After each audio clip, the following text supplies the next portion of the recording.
Ferrari is winning races again. A new front wing, a new engine, new parts landing faster than anyone else on the grid can manage. From the outside, it looks like a team that finally cracked it. But inside the paddock, Toto Wolff is asking a different question. How? How is Ferrari paying for all of it, under the same budget cap that is squeezing everyone else dry? He is not calling it cheating, he is just making very sure the whole grid hears him ask. And once a question like that is in the air, it does not go away. This is not a small jab between two rivals. This is the biggest name in the paddock, standing in front of the cameras after the Austrian Grand Prix, pointing at the one team that refuses to slow down. Every other top team is saving its parts. Mercedes brings one big package, then a few small bolt-ons. McLaren does the same, Red Bull does the same. And then there is Ferrari, bringing wave after wave, as if the spending limit does not apply to them. Wolff says he is surprised. He says his own team simply does not have the room in the budget to do what Ferrari is doing. And then he lets a single line drop. Same rules for everyone, hopefully, and he walks off. That hopefully is doing a lot of work. It is the difference between a money question and a loaded one. Because once you say it like that, in public, with the whole grid listening, you are not really asking how Ferrari affords its upgrades. You are asking whether they should be able to at all. And you are making everyone else wonder the same thing. The question is out there now. It is not going back in. So how does one comment, after one race, turn into the heaviest accusation of the season? To see how dangerous this is, you have to start with the parts themselves. Look at what Ferrari has actually been bolting onto that car. In Miami, the first big aerodynamic package arrives, the kind of step a team builds its whole season around. A normal team would sit on a swing like that and let it settle. Ferrari does not. By Barcelona, a second major package lands, a fresh front wing among the new pieces, and it is enough to push Lewis Hamilton to victory. Ferrari's first win of the year, the first time all season a car that is not a Mercedes finishes first. That alone would be a strong run of development for anyone. For almost anyone else, it would be the headline of their summer.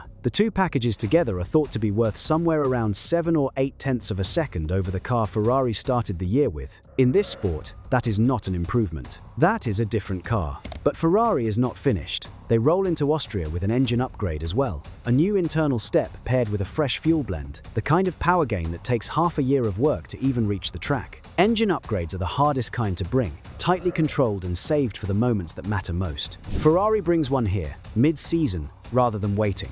On its own, the step is small, a few horsepower from the engine, and a touch more from the new fuel, barely more than 1/10 of a second. But it is the start of a staircase, not the top of it. Nobody else on the grid is firing on this many fronts at once. New aero, then more aero, then an engine, race after race, while the rest of the field carefully picks its moments. And the word already coming out of Maranello is that there is more to come. Low drag parts built for the long straights of Silverstone, with an even bigger engine step lined up for later in the year. Every one of those steps costs money. Every one of them is being brought while rivals sit on their hands. Here is the detail that everyone in the paddock notices at the same time. To bring an engine step like that in the middle of the season, you do not start in the middle of the season. You start half a year earlier, which means while every rival was watching Ferrari struggle for pace in the early races, Ferrari was already quietly paying for the parts that would arrive months later. The spending was happening long before the results showed up. So picture the grid through Ferrari's eyes. A car that almost everyone agrees has one of the best chassis out there,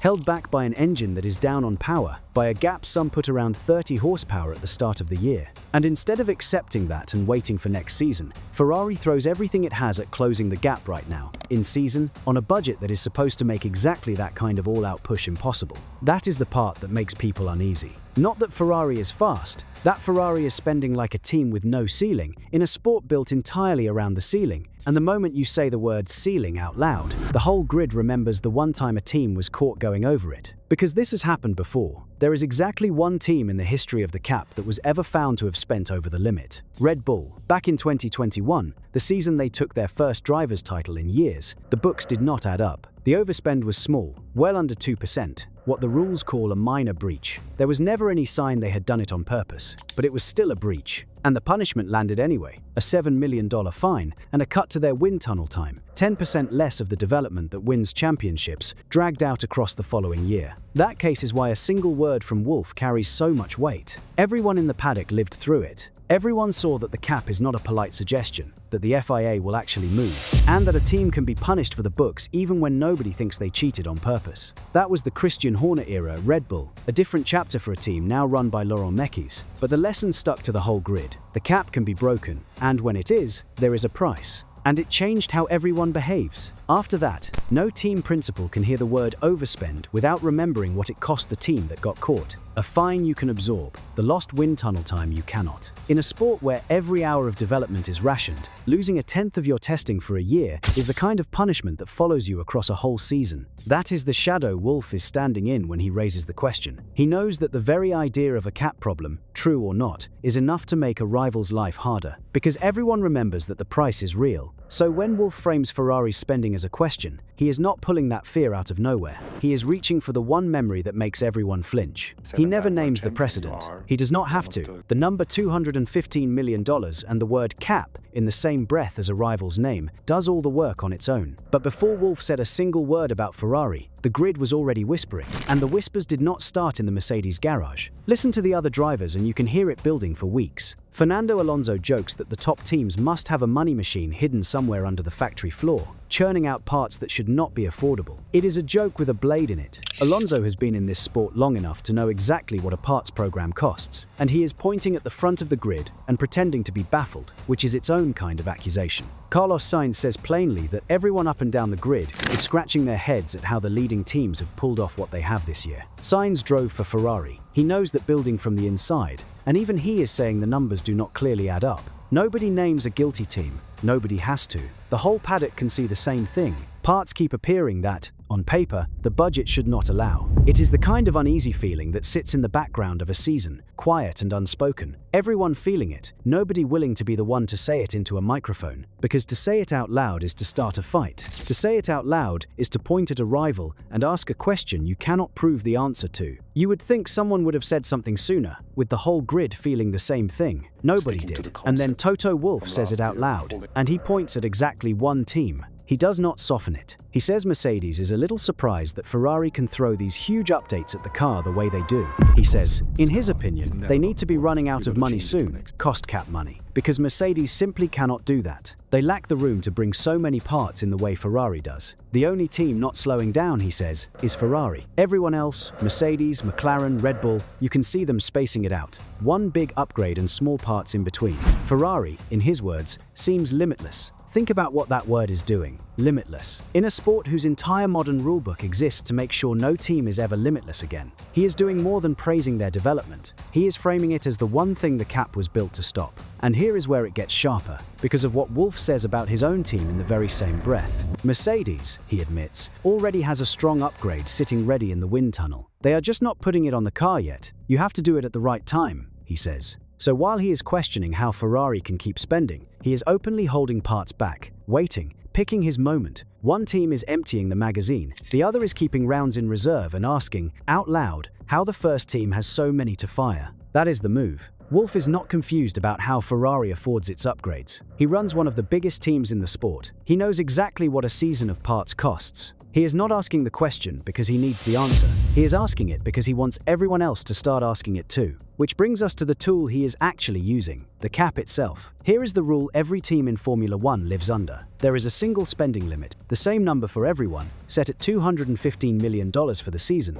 give or take a change for how many races there are. That figure covers the car, the design, the parts, the development, the non-stop in-season upgrades that win and lose championships. It does not matter if you are Ferrari with a century of history or the smallest team on the grid. The ceiling is identical. The whole point of that ceiling is to stop one thing: a team with deeper pockets simply outspending everyone into the ground. Before the cap, the richest teams could pour endless money into parts until the gap on track became impossible to close. The cap was meant to end that forever. Same number, same line, no exceptions. And the people who run the sport know the squeeze is real. The FIA's own top engineers have admitted, in plain terms, that a team sitting behind cannot simply throw everything at the car and upgrade its way forward whenever it likes. There is not enough money in the box to do that. That is the design. That is the whole idea. So when one team appears to be doing exactly the thing the sport's own rulemakers say the rules make impossible, the question is not coming from nowhere. It is coming from the gap between what the cap is supposed to allow and what people are watching land on that Ferrari week after week. So, when Wolff says his own team lacks the room to do what Ferrari is doing, he is not making an excuse. He is making a point. He is saying we are all working under the same limit, and somehow one of us is bringing far more than that limit should allow. He is the kind of operator who knows that a number like that, said in front of cameras, makes accountants nervous all on its own, and he leaves the point unspoken on purpose. He does not finish the sentence. He just lets that gap sit there. If we cannot afford it, and we are spending right up to the line, then how can they? Either Ferrari has found something clever and legal that the rest of us have missed, or he never says the or. He does not have to. The hopefully said it for him. If you are getting value from this breakdown, take a second to subscribe. This channel lives in exactly these stories. The politics under the racing, the moves the cameras miss. Subscribe and the next chapter of this one comes straight to you. Now step back and look at the whole board, because the timing of this is not an accident. This is not a midfield argument in a quiet stretch of the season. This is the front of the grid, in the middle of a title fight, with everything on the line. Mercedes is leading, and it is not close. Kimi Antonelli, in only his second full year, sits on top of the Drivers' Championship with 5 wins already to his name and a lead of around 40 points over his own teammate. Let that land for a second. A driver this early in his career is running away with the toughest sport on earth, in a car nobody can touch. George Russell is second. Mercedes runs clear at the front of the constructors' standings, the dominant force of the season so far, with a lead of nearly 100 points over the team directly behind them. And the team directly behind them is Ferrari, a long way back, but climbing, and climbing fast, on the back of exactly the upgrades Wolff is now circling. That is the context that turns a money comment into something far heavier. Ferrari is doing more than spending. Ferrari is spending its way into the title picture. Every new part that lands is another step closer to the team Wolff is trying to keep behind him. So when he questions how they afford it, he is not a neutral watcher of the sport's money. He is the leader of the team Ferrari is chasing, and he has just put a question mark over the one thing driving that chase. That is pressure. Cold, planned pressure. If the question sticks, if it spreads, Ferrari spends the rest of the season answering it instead of just racing. Every upgrade they bring from here gets met with the same raised eyebrow. Every step forward comes with a whisper of how. Wolff has found a way to make Ferrari's greatest strength this year, their refusal to stop developing, feel like a weakness. And the genius of it is that he never has to be right. He just has to make the question loud enough that it cannot be ignored. And it is bigger than the two teams now. Once a question about the cap is in the air, it does not stay between Mercedes and Ferrari. The fans hear it. They start watching every new Ferrari part land and quietly wondering how it got paid for. The other teams hear it,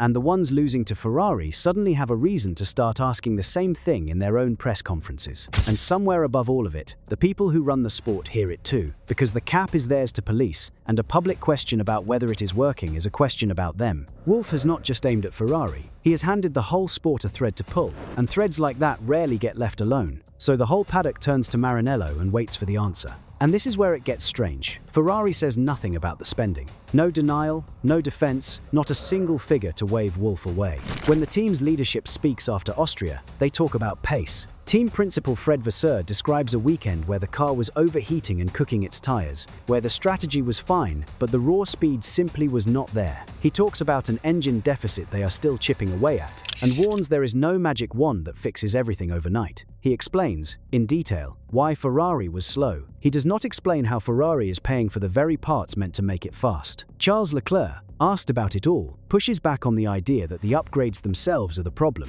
says the car is just sensitive, says the parts are not what hurt them in Austria. Lewis Hamilton frames the gap as a question of engine and energy, not of bodywork. All fair answers. All answers to a different question. Nobody at Ferrari steps up to the actual one Wolff left hanging. How are you affording this? Where is the room in your budget that Mercedes says it does not have? And the silence is its own kind of answer. Because in a paddock this political, when a rival questions your spending in front of the world, the obvious move is to shut it down fast. To say plainly, we are well within the cap, here is how, end of story. The fact that nobody at Ferrari rushes to say that, loudly and immediately, lets the question breathe. It lets Wolff's hopefully hang in the air a little longer than it should. This decision to stay quiet might look small in the moment. It is not. Every day Ferrari does not directly answer the spending question. The question grows. Wolff plants it once. Ferrari's silence waters it. And that is exactly the trap. If Ferrari answers in detail, they look rattled. They give the jab weight. They admit the question got under their skin. If they stay silent, the question keeps spreading,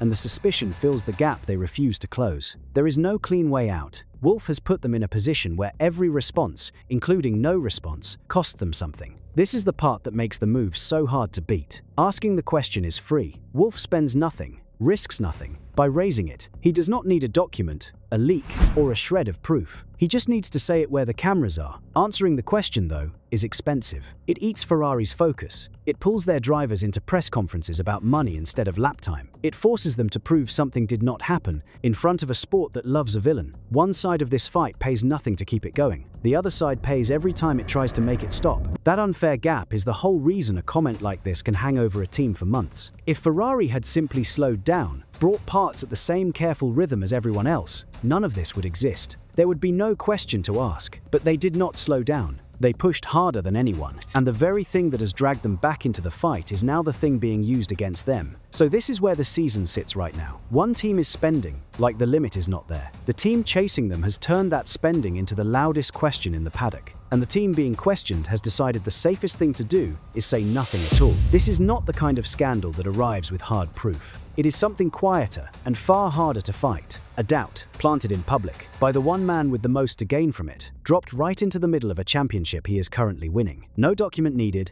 no proof required, just a question left where everyone can see it. And doubts like that have a way of outliving the race that started them. Ferrari can win every weekend from here, build what some are already calling the best car on the grid by the end of the year, climb all the way back into the title fight, and the question Wolff left in the air will still be sitting just behind them, following every new part onto the track. How are they affording this? The same rules for everyone, hopefully. As of right now, the only people who could end it, the ones inside Maranello, are choosing not to. And as long as they stay quiet, this story is not over. Not even close.